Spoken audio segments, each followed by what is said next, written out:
4,000 years ago, before the kingdoms remembered by men had risen, the world was a far more brutal place.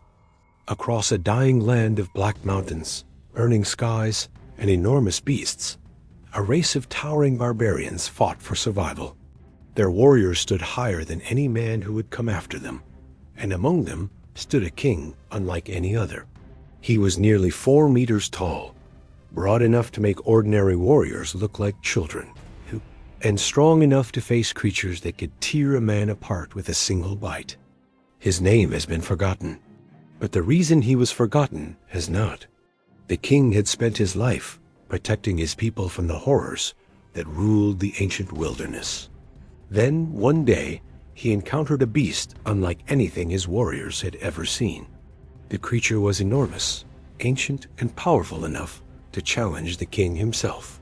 Their battle shook the valley.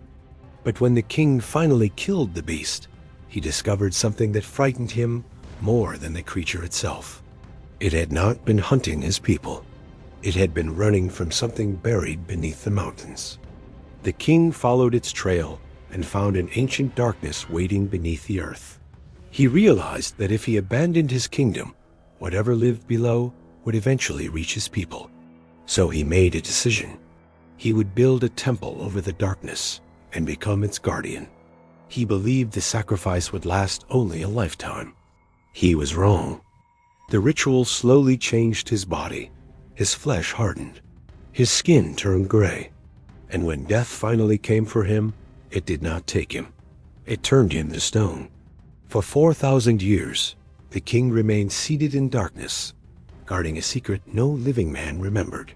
Until one day, another barbarian found the forgotten temple and walked inside. If you enjoy forgotten legends, ancient kingdoms, and the brutal mysteries of the Hyborian age, stay with us and tell us in the comments, where are you watching the Lost Chronicles of Hyboria from? 4,000 years ago, the world had not yet become the world remembered by men.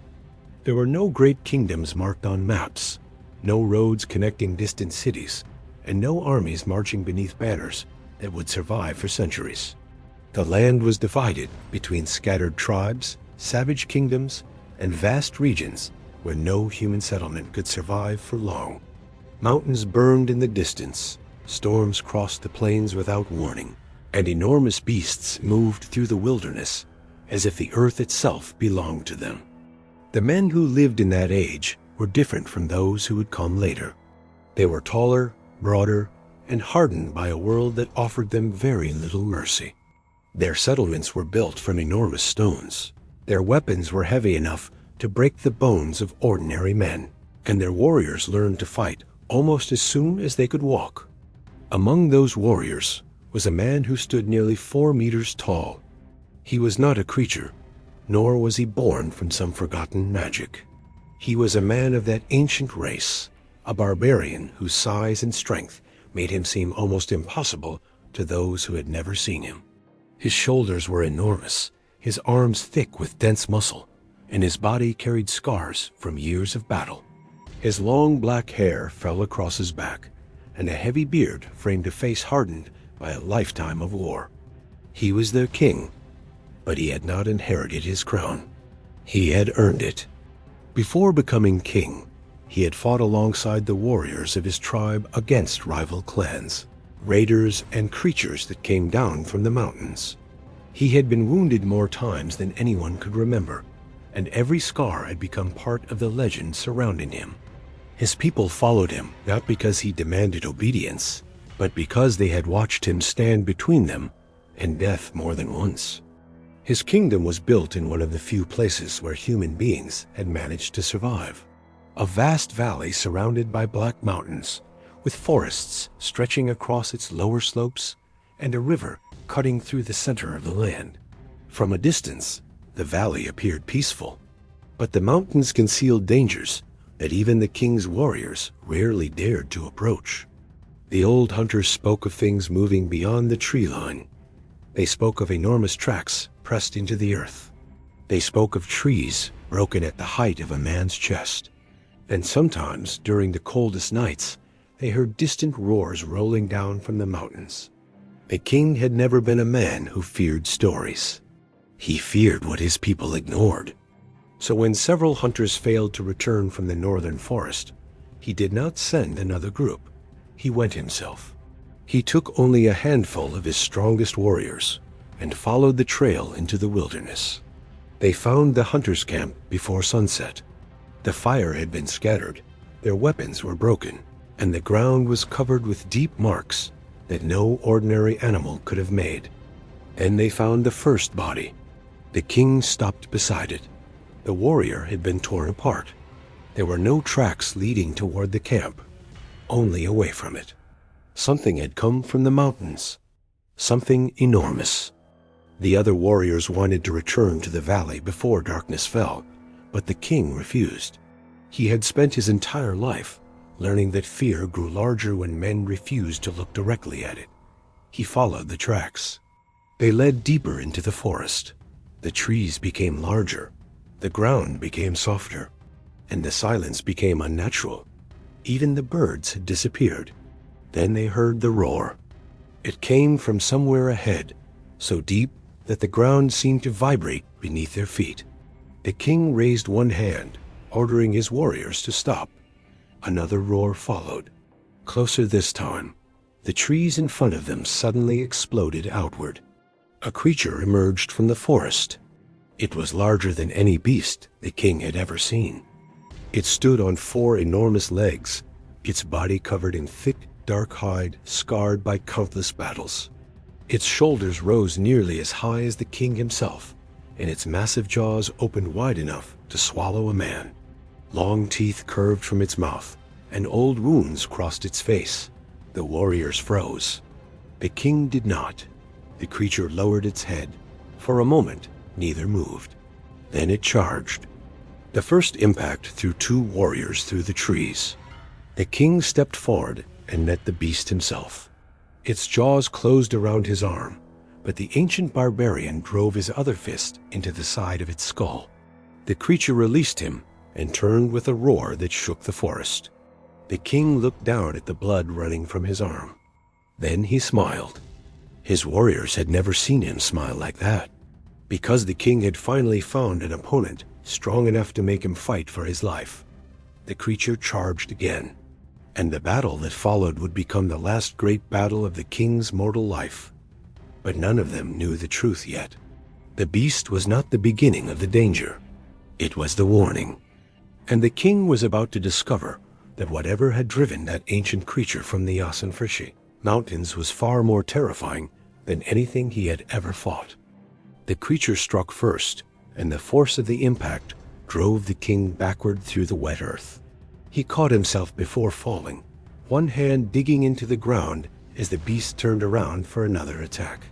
Around them, the king's warriors had scattered among the trees. Some were wounded. Others stood frozen, watching the 2 enormous figures prepare to collide again. The king rose slowly.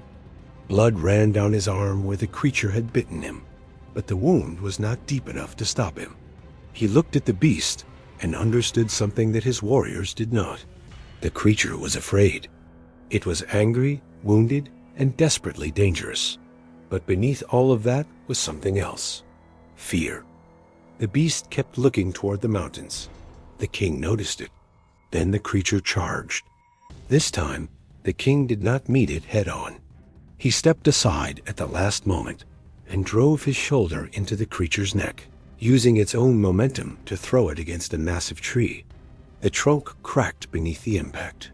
Before the beast could recover, the king climbed onto its back and wrapped both arms around its thick neck. The creature screamed and twisted violently. The king held on. It dragged him through the forest, smashing trees and tearing through bushes. His warriors could do nothing but watch as their king disappeared into the darkness with the beast. Then they heard another roar, and another. The sounds moved farther away. The battle continued for what seemed like hours. When the king finally returned, he was covered in blood. Some of it belonged to him. Most of it did not. The creature was dead. Its enormous body lay among the trees, its chest still steaming in the cold morning air. The king stood beside it, breathing heavily, one hand pressed against the wound on his arm. His warriors gathered around him. They expected celebration. Instead, the king looked toward the mountains. He had noticed something during the fight. The creature had never tried to kill him immediately. Every time the king forced it toward the northern slope, it had turned away. It was trying to escape. The king approached the dead beast and examined its claws. Between them, he found black stone. Not dirt, stone.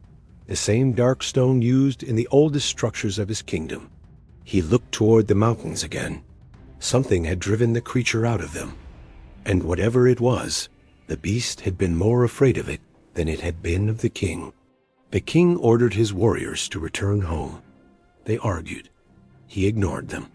He would investigate the mountains alone. Before leaving, he cut one of the creature's enormous teeth from its jaw and carried it with him. He did not know why. Perhaps it was proof of what they had encountered. Perhaps it was simply the instinct of a warrior who had survived something worth remembering. He followed the creature's trail north. The landscape changed quickly. The trees became twisted and sparse. The ground was covered with ash, even though no fire had burned there recently.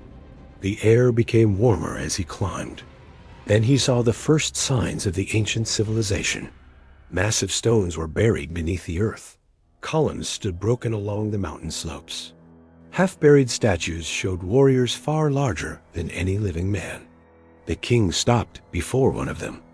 The face had been worn away by time, but the body remained.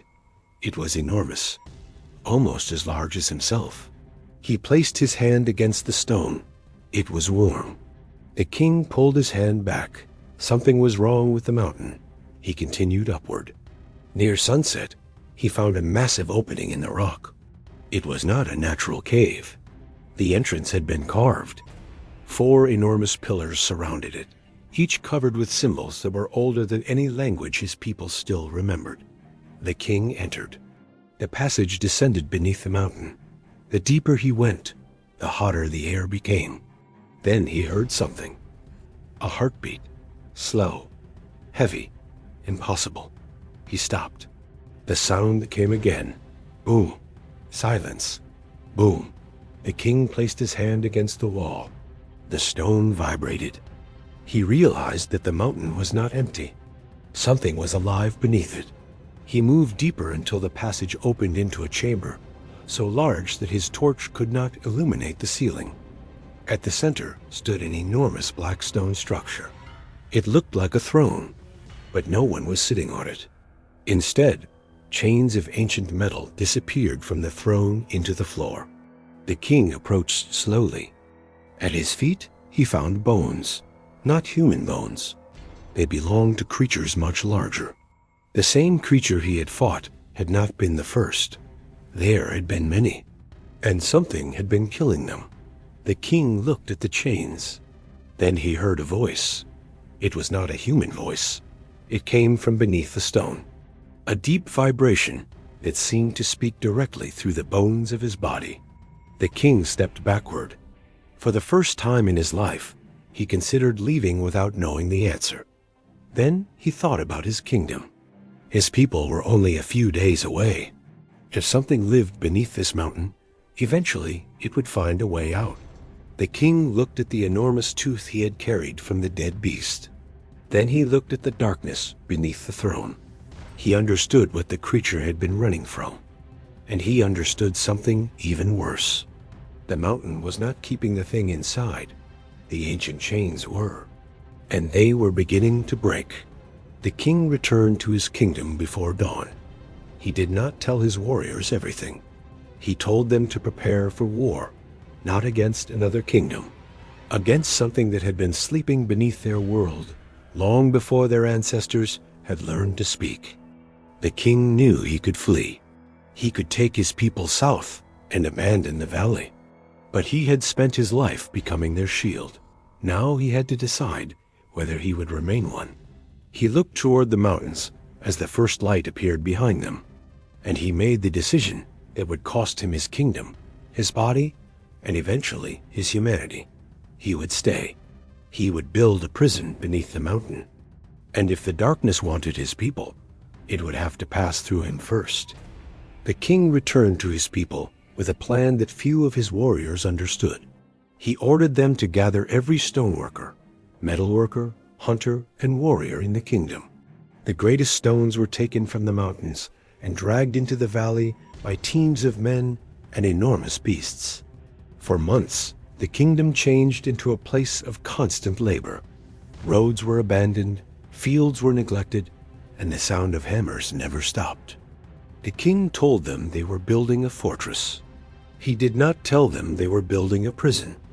At the center of the mountain, his warriors discovered passages far older than anything their people had created. The king ordered those passages expanded and reinforced. Huge pillars were carved from the black stone. Deep chambers were constructed beneath the earth. Ancient metal was melted down and forged into chains thick enough to restrain something far larger than any man. The king worked beside his people. He carried stones that required 6 warriors to move. He entered the deepest tunnels himself. And every night, when the others returned to their homes, he remained beneath the mountain, listening to the slow heartbeat below. The sound was becoming louder. The chains were breaking. The king realized that he had very little time. And the first attack came. It happened before the temple was finished. A section of the mountain exploded outward during the night, and something emerged from the darkness. It was not the same beast the king had fought before. This creature was larger, faster, and covered in pale scars that looked almost like burns. It entered the outer settlement before the warriors could react. Men were thrown into the air. Buildings collapsed. The king arrived before the creature reached the center of the valley. He carried a massive iron weapon in both hands. The battle was brutal. The creature was strong enough to knock him to the ground, but the king refused to stay down. He attacked again and again, until finally driving the weapon into the beast's chest. The creature fell, but as it died, the king noticed something strange. Its eyes were not filled with rage. They were filled with terror. The king looked toward the mountain. He knew then that they were running out of time. The temple had to be completed. The entire kingdom worked without rest. The outer walls rose higher. The enormous doors were forged. The deepest chamber was sealed behind layers of stone. At the center of it all, the king built the throne. It was not a throne for a ruler. It was the place where he would sit when the final ritual began. His priests warned him that the ritual could kill him. The king accepted that. What they did not know was that the ritual was not designed to kill him. It was designed to transform the living guardian into part of the prison itself. The king discovered this only after the final inscriptions had been translated. If the darkness beneath the mountain was to remain imprisoned, a living mind had to remain connected to the seal. The guardian would become the lock. The king could choose someone else. He had thousands of warriors, but he knew what would happen. Whoever he chose would eventually weaken. The kingdom would have to replace the guardian, generation after generation. Eventually, someone would fail. So the king made another decision.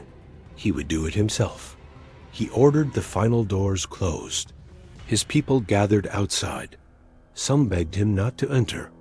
Others did not understand why their king was abandoning them.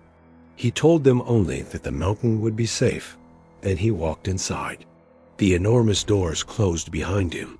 For the first time, the king stood alone.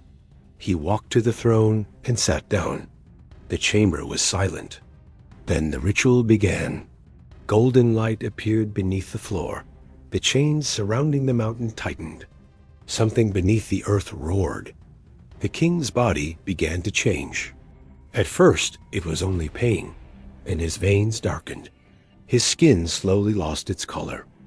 The bronze skin of the warrior became pale, then gray. The king tried to stand. He could not. Stone began forming across his feet. It moved slowly upward, across his legs, his waist, his chest. He looked down in horror. The ritual was not killing him. It was turning him into part of the temple. His arms hardened. His fingers became stone. His long hair froze against his shoulders. The gray stone continued climbing toward his face. The king screamed. The sound echoed through the chamber. Outside, his people heard it. They rushed toward the doors. But the temple had already sealed itself. No one could enter. The king's final thoughts were not about himself. He thought about his people, his children, his warriors, the valley beneath the mountain. He believed that after the transformation, he would die. Instead, his eyes remained open. He could still hear, still think, still feel, but he could no longer move. The stone reached his face. His skin became completely gray. His body became indistinguishable from the throne behind him. The golden light disappeared. The mountain became silent. Outside, the people waited. Days passed, then weeks. No sound came from the temple. Eventually, the kingdom returned to normal. The king was gone. His people believed he had sacrificed himself. They built stories around his name. Then stories became legends. The generations changed. The kingdom became smaller. The ancient battles became myths. And eventually, even the reason for the temple was forgotten. Only one rule survived. No one was ever allowed to enter. Inside the mountain, the king remained exactly where he had chosen to remain. 4,000 years passed. His body stayed motionless. His skin remained gray stone. His golden eyes remained closed. But beneath the stone, his mind never disappeared. He heard the kingdom above him vanish.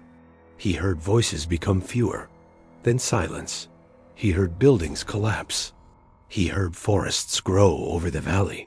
He heard the footsteps of generations that never knew his name. And through all of it, he remained seated upon his throne, still guarding the darkness, still waiting, still believing that one day someone would come. But he did not know that the man who would eventually open his doors would not be one of his descendants. He would be a barbarian from an entirely different age. A man whose name the ancient king could never have imagined. A man named Conan.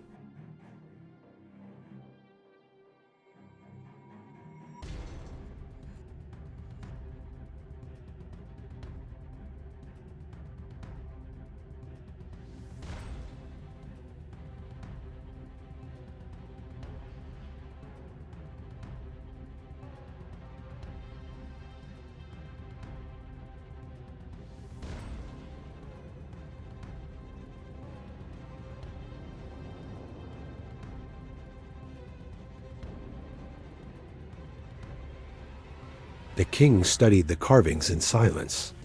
One image showed a beast fleeing from the mountain. Another showed an entire valley empty, its people gone. Then he saw the final carving, a single enormous warrior standing inside a chamber, his body slowly becoming stone, while the darkness remained trapped behind him. The meaning was simple enough to understand, even after thousands of years. The creature could not be killed, because it was not the true enemy. It was only one of the things that lived near the darkness. The only way to stop what slept beneath the mountain was to give it a prison that could never leave. And that prison had to be alive. The king remained there for a long time, staring at the final carving. He understood what the ancient men had understood before him.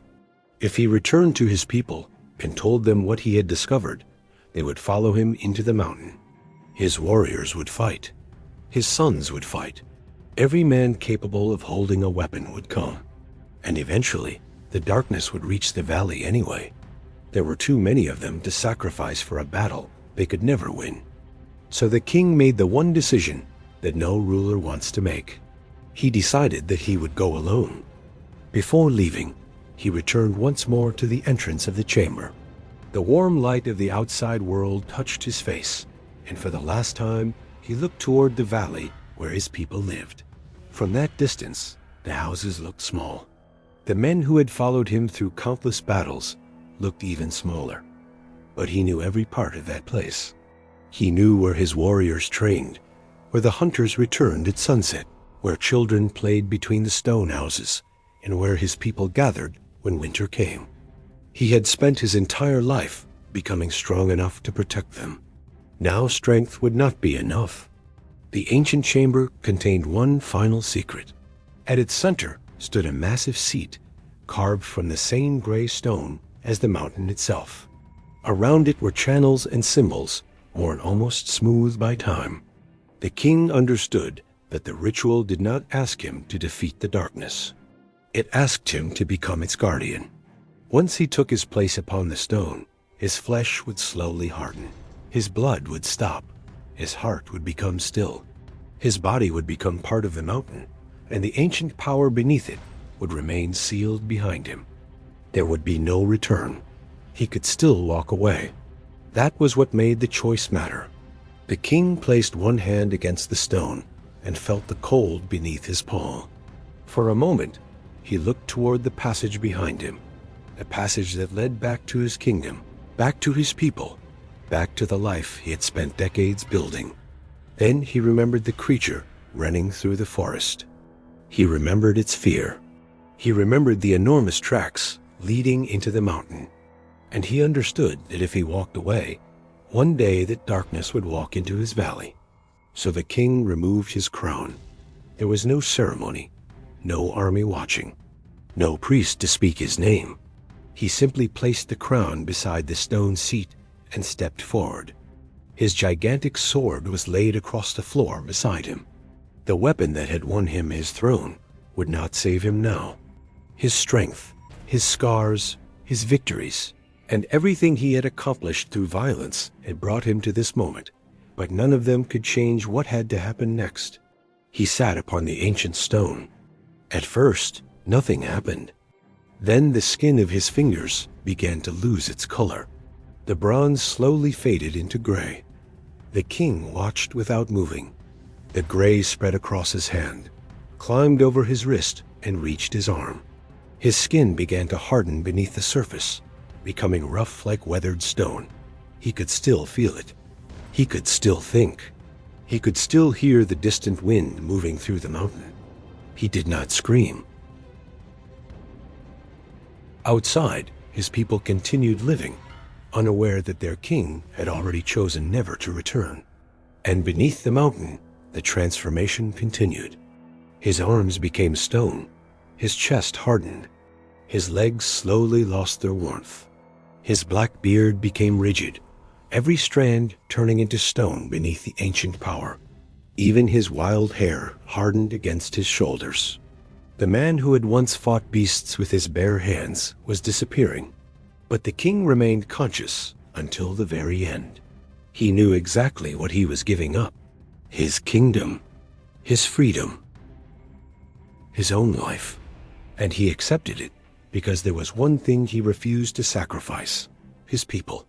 By the time the final warmth left his body, the ancient chamber had become completely silent. The great king was no longer a man. He was stone, and behind him, something ancient remained imprisoned in the darkness. Thousands of years would pass before anyone would know why. The barbarian moved deeper into the temple, and with every step, the darkness seemed to grow heavier around him. The corridor was far larger than anything built for ordinary men. The ceiling disappeared into blackness above him, supported by enormous pillars carved in the shape of ancient warriors. Their faces had been worn away by time, but their bodies remained almost perfectly preserved. Each one stood several times taller than the barbarian, their stone muscles exaggerated by the artists who had created them. His torchlight moved across their faces as he passed. For a moment, he thought one of the statues had moved. He stopped. Nothing. Only stone. He continued. The floor descended deeper into the mountain, and the air became strangely warm. The walls were covered with carvings, showing scenes from a forgotten civilization. He saw enormous barbarians hunting creatures larger than horses. He saw warriors carrying massive weapons. He saw cities surrounded by walls and towers that seemed impossible to construct. Then he saw the king. The same enormous figure appeared again and again. 4 meters tall, broad shoulders, long hair, heavy beard. A warrior standing among ordinary men, like a mountain among trees. In one carving, the king fought a gigantic beast. The barbarian stopped to study it. The creature looked almost identical to the one described in the oldest carvings he had seen near the entrance. Its jaws were enormous, its body covered in thick scales or hide, and its claws were longer than a man's arms. The king was fighting it alone. The barbarian looked at the scene for several seconds. Then he noticed something beneath the carving. A second figure, something much larger. It was emerging from beneath the mountain. The barbarian raised his torch. The carving had been damaged, but enough remained to understand what the ancient artists had feared. The beast had not been the enemy. It had been running from something. The barbarian continued downward. At the end of the passage, he found a massive chamber. His torch barely illuminated the edges. At the center stood the throne. It was enormous. It had been carved from the same black stone as the mountain, and its back rose high above the floor. Thick chains extended from its base and disappeared into the surrounding walls. And sitting upon it was the king. The barbarian froze. At first, he thought it was another statue. The ancient ruler was completely motionless. His enormous body had become gray stone. His arms rested upon the sides of the throne, his head slightly lowered, his long hair frozen against his shoulders. The stone surface of his body was cracked in several places, revealing something beneath it that looked almost like hardened flesh. He was not dead. The barbarian could feel it. There was something in the chamber, a presence, something that made the air itself feel heavy. The barbarian raised his torch toward the king's face. The ancient ruler's eyes were closed. For 4,000 years, they had remained that way. Then the barbarian stepped closer. The eyes opened. Golden light filled the chamber. The barbarian instinctively stepped backward and drew his weapon. The king did not attack. He simply looked at him. For the first time in thousands of years, the ancient ruler saw a living man standing before his throne. The king tried to speak. His voice was barely more than stone grinding against stone. How long? The barbarian did not understand. The king looked toward the ceiling, as though trying to see the world beyond the mountain. How long has it been? The barbarian answered that he did not know. The king closed his eyes again. When he opened them, something like sadness had appeared in them. Then they are gone. The barbarian understood that the king was not speaking about an army. He was speaking about an entire people. The ancient ruler told him what had happened. He told him about the beast. He told him about the darkness beneath the mountain. He told him that the temple had never been built to protect treasure. It had been built to protect the world outside. The barbarian listened without lowering his weapon. The king explained that the ritual had turned his body into stone, but his mind had remained trapped inside it. He had spent thousands of years listening to the mountain, and the thing below had never stopped moving. The barbarian looked toward the chains. Several were cracked. One had already broken. The king's voice became weaker. The prison is failing. The barbarian looked at him. Then why are you still alive? The king stared at his own stone hands. Because I chose to remain. The answer was simple, but behind it were 4,000 years of suffering.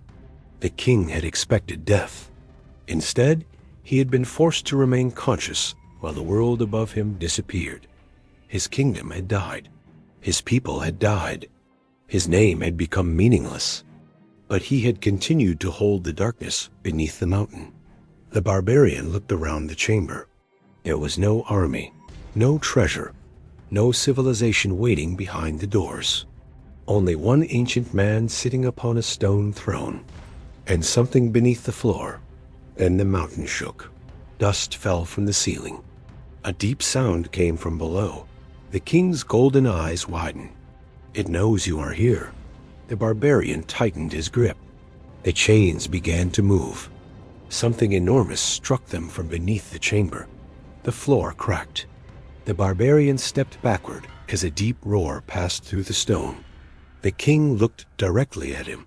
For the first time, there was urgency in his voice. "You must leave." The barbarian looked toward the entrance, then back at the king. "Why?" The ancient ruler stared at him. "Because I can no longer hold it." Another impact shook the chamber. One of the enormous chains snapped. The sound echoed through the mountain like thunder. The barbarian realized what had happened. The king had not been waiting for someone to free him. He had been waiting for someone strong enough to take his place. And now that someone had finally arrived.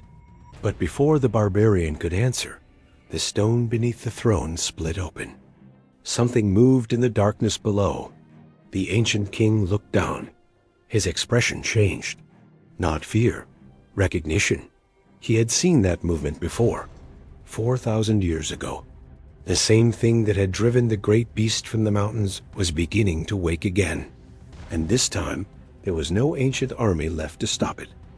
Only two barbarians remained, one made of flesh, one made of stone, and beneath them, something that had been waiting much longer than either of them began to rise. The mountain shook again. This time, the impact was strong enough to throw the barbarian against one of the enormous pillars. His torch fell from his hand and rolled across the stone floor, its flame flickering wildly before coming to rest near the throne. For several seconds, there was only darkness. Then the golden eyes of the ancient king appeared again. The gray king looked down toward the cracks spreading beneath his throne. His stone body remained motionless, but the expression on his face had changed. After 4,000 years, the ancient ruler had finally reached the moment he had feared since the day he accepted his fate. The prison was breaking. The barbarian rose slowly. He could hear something moving beneath the floor. It was not the creature he had fought outside. It was something far older, something that had been buried beneath the mountain before the king's people had built their first city. The king spoke quietly. "You must go." The barbarian looked at the broken chains. "If I leave, what happens?" The king remained silent for a moment, and he answered, "It comes with you." The barbarian understood. The temple had never been the true prison. The king was. The chains, the stone, the ritual, and even his own transformed body were all connected to him. As long as he remained upon the throne, the thing beneath the mountain could not escape. But the ritual was failing, and the arrival of another living warrior had changed something. The ancient king had spent 4,000 years waiting for someone who might replace him. Now that man stood before him. The barbarian looked at the enormous stone figure. He had expected a monster. Instead, he had found a king who had sacrificed everything and received nothing in return. The barbarian stepped toward the throne. The gray king watched him carefully. "You do not understand what you are offering." The barbarian stopped. The ancient king continued, "If you take my place, you will not die." The barbarian looked at the gray stone covering the king's body. "You will remain." The king nodded. "While the world forgets you." Another tremor passed through the chamber. The barbarian looked toward the darkness below. Then he looked back at the king. He had no reason to trust him. He had no reason to sacrifice himself. And for a moment, the ancient ruler saw the answer in his eyes. The barbarian would not take his place. The king almost smiled. Perhaps that was why he had been chosen. Not because he was willing to sacrifice himself, but because he was strong enough to refuse. The king lifted one enormous stone hand. Then run. The barbarian turned toward the corridor. Behind him, the first section of the chamber collapsed. The throne cracked. The chains began snapping one after another. The ancient king roared. For the first time in 4,000 years, his voice filled the entire mountain. The barbarian ran. He crossed the enormous corridor as the temple began to collapse around him. Statues that had stood untouched for thousands of years shattered against the floor. Massive stones fell from the ceiling. Golden light erupted through cracks in the walls as something beneath the mountain forced its way upward. The barbarian climbed the ancient stairs 2 at a time. Behind him came a sound that was neither human nor animal. It was deeper than a roar. It sounded like the mountain itself screaming. He reached the upper passage. The doors were still visible in the distance. Then the floor behind him exploded. A wave of dust and burning air rushed through the corridor. The barbarian threw himself forward. He reached the entrance just as the enormous stone doors began collapsing. He pushed through the opening. The mountain behind him shook violently. The temple began to fall. Huge sections of stone broke away from the mountain and crashed into the valley below. Dust rose into the sky like a storm. The ground split beneath the ancient road, and pieces of the old kingdom disappeared beneath the earth. The barbarian ran until he reached the edge of the valley. Only then did he turn around. The temple was gone. The mountain still stood, but the entrance had disappeared beneath thousands of tons of stone. For a long time, he watched the dust settle. Then he heard something. A faint sound behind him. He turned. There was no one there. The valley was silent. But somewhere deep inside his mind, he could hear a voice. Not the voice of the king. Something else. Something that had touched him when the mountain broke. The barbarian looked back toward the buried temple. 2 golden lights appeared briefly beneath the rubble. Then they vanished. He left the valley before sunrise. Years later, the people who lived near those mountains would tell stories about the stranger who emerged from the Forbidden Valley covered in blood and dust. They would say that he never spoke about what he had seen. They would say that he refused to return.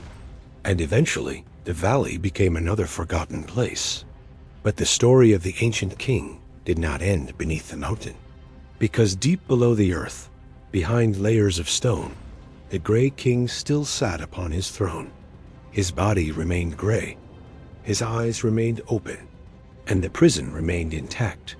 For now, the ancient ruler had not found the successor he wanted. He had found something else. A warrior who had looked into the darkness and refused to surrender. Perhaps that was exactly what the prison needed. Perhaps the ritual had never required a willing sacrifice. Perhaps it required a man strong enough to choose his own fate. And somewhere beyond the mountains, the barbarian continued his journey, unaware that the ancient king had watched him leave. Unaware that the thing beneath the mountain had already learned his scent. Unaware that 4,000 years of silence had ended the moment he opened that door. Because the temple had not been waiting for a king. It had been waiting for a barbarian. And now that barbarian was walking freely through the world. The old age was returning. The forgotten creatures beneath the earth were beginning to stir. And somewhere in the darkness, the Gray King waited for the day when the barbarian would have no choice but to return. That day had not yet come, but it would. And when it did, the man who entered the temple would finally discover why its doors had remained closed for 4,000 years. If you enjoyed this forgotten chapter of the Hyborian Age, subscribe to the Lost Chronicles of Hyboria for more lost kingdoms, ancient warriors, and stories buried beneath the sands of time.